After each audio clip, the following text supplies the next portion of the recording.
Hello mga kabasketball, ang mga player ngayon ay may kalayaang pumili ng tatak na lilikha ng isang iconic na linya ng sapatos para sa kanila. Ito ay hindi lamang tungkol sa mga makikinang na disenyo dahil ang mga sapatos na pang-basketball ay dinisenyo na ngayon ng mga makabagong inhinyero na naglalayong i-maximize ang tibay at kakayahan ng mga kicks na ito.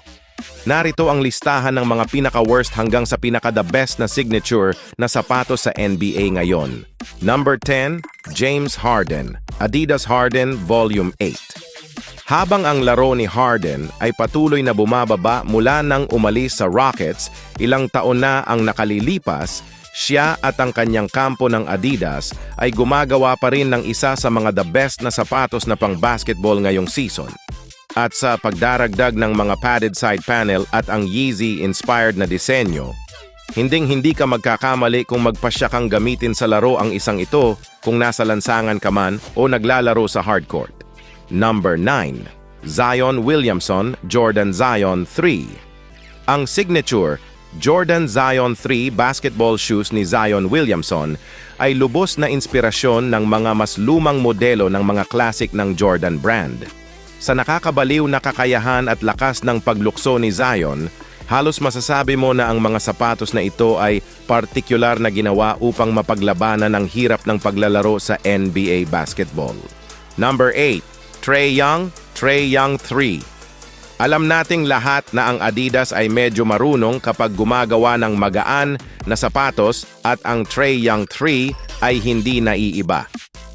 Maaaring mukhang napakalaki, ngunit ang mga sapatos ay idinisenyo para sa na-optimize na bilis at paggalaw sa court, katulad ng kasalukuyang ginagawa ng Hawks star gabi-gabi sa NBA. Ang suporta at katatagan na ibinibigay nito ay nasa isang premium na antas din, na ginagawa itong isa sa pinakamahusay na signature na sapatos sa nakaraan season.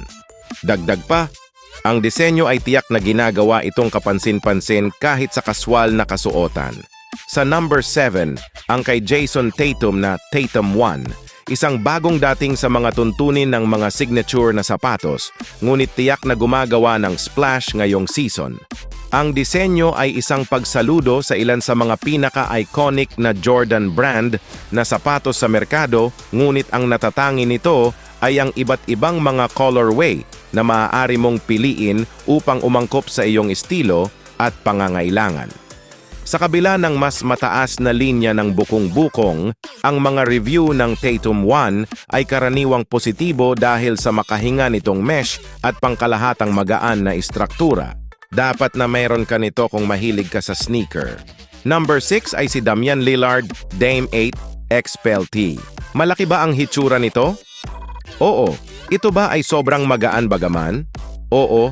Ang mga sapatos ay maaaring hindi namumukod tanging moderno kumpara sa kanilang mga kapantay, ngunit ang Dame 8 XPLTY ni Damian Lillard ay isang magandang basketball shoe. Ang cushioning ay iniulat na sobrang flexible, kaya ginagawa itong naka-lock-in na akma para sa gumagamit.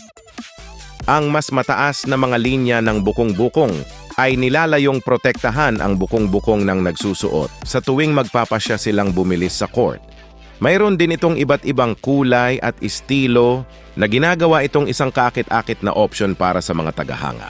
Number 5, Kevin Durant, KD16. Para sa lahat ng natatanging kombinasyon ng mga kulay sa mga sapatos na pang-basketball ngayon, ang KD16 ay nakakagulat na ginawa itong simple ngunit napakaakit sa lahat.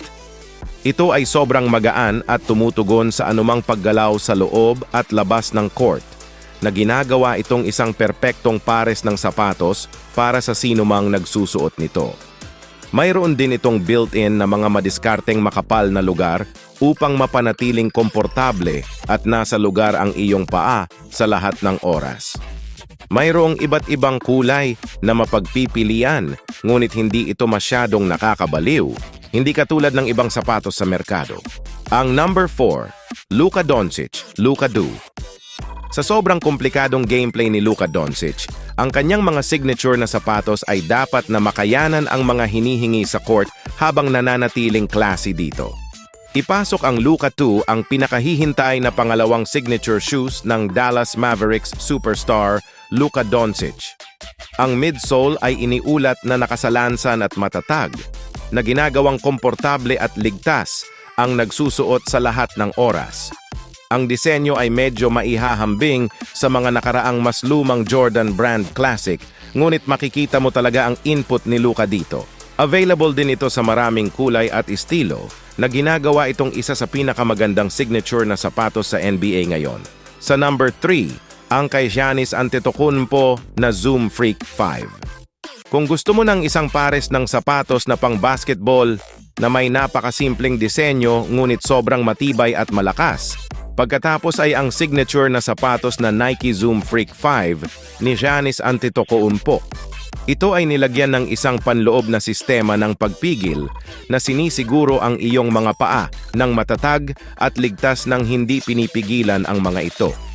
Mayroon din itong springy foam midsole para sa malambot at sobrang komportableng akma para sa sinumang gustong magsuot nito. Dahil sa laki at malupit na lakas ni Antetokounmpo bilang isang tao, talagang nakakabighani na ang Nike ay nakapagdisenyo ng isang pares ng sapatos na talagang akma sa kanyang mga talento sa ibang mundo sa court. Number 2, LeBron James, LeBron 21. Sa 40,000 plus career NBA points at nadaragdagan pa sa ilalim ng kanyang pangalan, medyo deserving na ang pinakabagong signature na sapatos ni LeBron James, ang LeBron 21, ay pangalawa sa listahan. Hindi lamang ito magaan, ngunit ipinagmamalaki rin nito ang isang springy Zoom air cushioning para sa premium agility at explosiveness sa loob at labas ng court. Ang LeBron 21 ay nilagyan ng kakaibang sistema ng ventilasyon para sa breathability. Bukod sa iconic na purple at gold colorway, available din ito sa maraming estilo at kulay. At ang number 1 ay ang kay Stephen Curry na Under Armour Curry 11. Medyo mahirap alisin sa trono ang alinman sa mga signature na sapatos ni Steph Curry, at ang Under Armour Curry 11 ay walang pinagkaiba. Ang disenyo ay ibang-iba sa ibang mga signature na sapatos sa listahang ito, at ito ay sadyang nakakaakit sa masa. Ang Under Armour Curry 11 ay sobrang magaan at medyo bouncy. At dahil halos hindi si Steph Curry nagka-injury habang suot ito sa kabila ng lahat ng kanyang pagtakbo, paglukso, at ang sunod-sunod na mga three-pointer na ginagawa niya sa court, alam mo na ang teknolohiya sa likod nito upang protektahan ang iyong mga ankles. Ano ang masasabi nyo sa mga signature shoes sa NBA? Please comment nyo lang sa baba. Basketball today, basketball later.